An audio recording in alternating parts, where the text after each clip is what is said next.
really do need to have this thing close. I Yep. wasn't kidding. Okay, well, thanks everyone for coming tonight. Don't kill me, Serena, but I brought 5 copies of my book that that's good. I just That's thought I would give it to the 5 youngest people in the room. So I'm gonna give these to you, Serena, and when you feel appropriate, you can just hand them to, or have the youngest people come up and take them. I don't want to start a whirlwind of people trying to get the book, but there you go. So I've been looking into these topics now for almost 20 years. I'm 39, and I started when I was 21. And very similar, I was interested in... I'm also 39, by the way. It's my brother Mike, man. I too must give credit to Lloyd Pye. He was definitely one of the first researchers that influenced me at a young age. He was such a vociferous speaker and had such energy and really brought the missing link into light from a esoteric viewpoint. I remember I met Lloyd many years ago and held the Star Child skull, and and whether it's alien or not, it's definitely an interesting piece that I'm glad he was able to pioneer for so long. And the whole ancient astronaut or ancient aliens, I'm very grateful also to be a part of the show, Ancient Aliens. But having said that, I personally don't believe that all the ancient monuments were built by aliens, or that the evidence of our lost technology is from essentially always aliens. But I do get an overriding question that happens a lot is people say, well, what's the best piece of evidence to prove ancient aliens exist, or that some piece of lost technology? And really, I think for me is the term vitrification. What we see at a lot of these megalithic sites like Machu Picchu and Teotihuacan and Pumapunku is this way of intricately fitting large stones together without any mortar.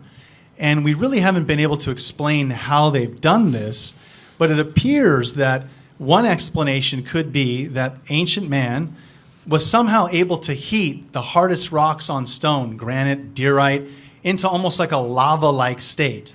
And then when it's in like this putty form, very heated, you can mold it and sculpt it and cut out certain patterns, and then the rocks harden again into stone.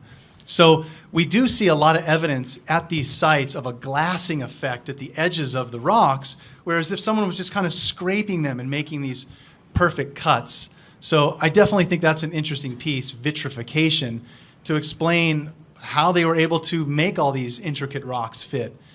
But really the next question is, why were they building all of these monuments?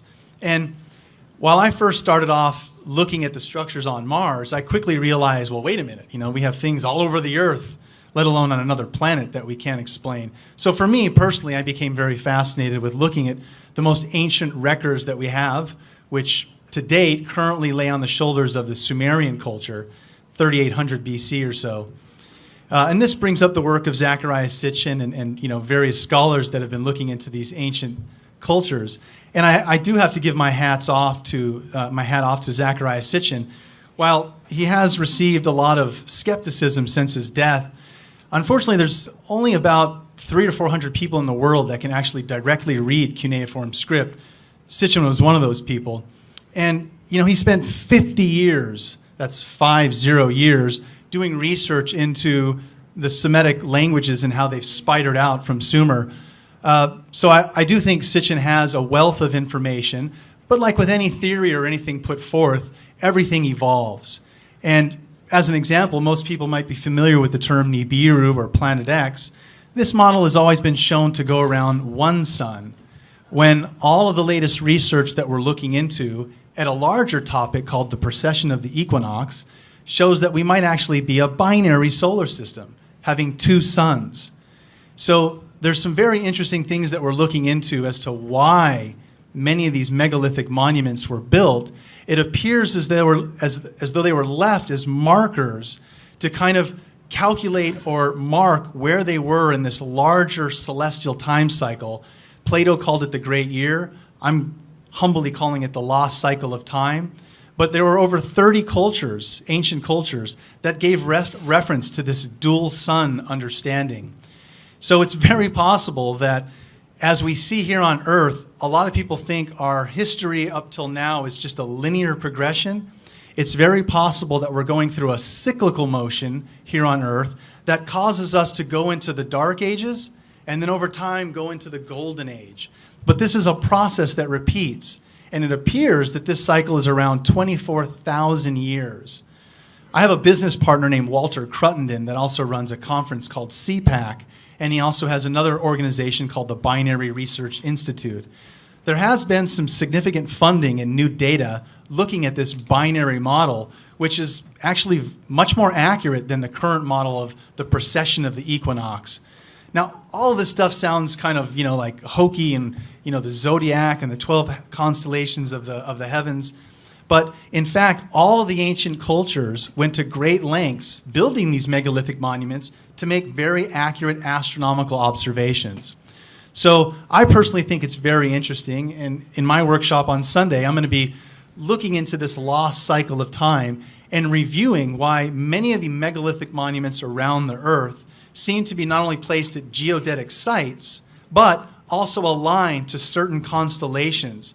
And sometimes these constellation alignments date back well before the supposed origins of these cultures, like Egyptian and Mayan and Sumer.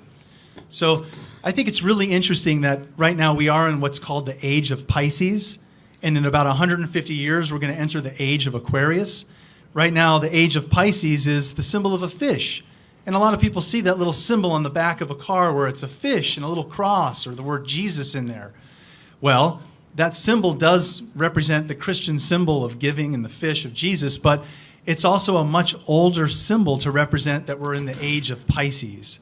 So I think it's very interesting for us to look at these ancient cultures, and with our new sciences and the things that we're understanding as we develop new methods to look at the ancient past, it really will help us realize where we're going, because I think the saying, history repeats itself, really is true. Thank you so much. Thank you, Vincent. Now we can have questions from the audience.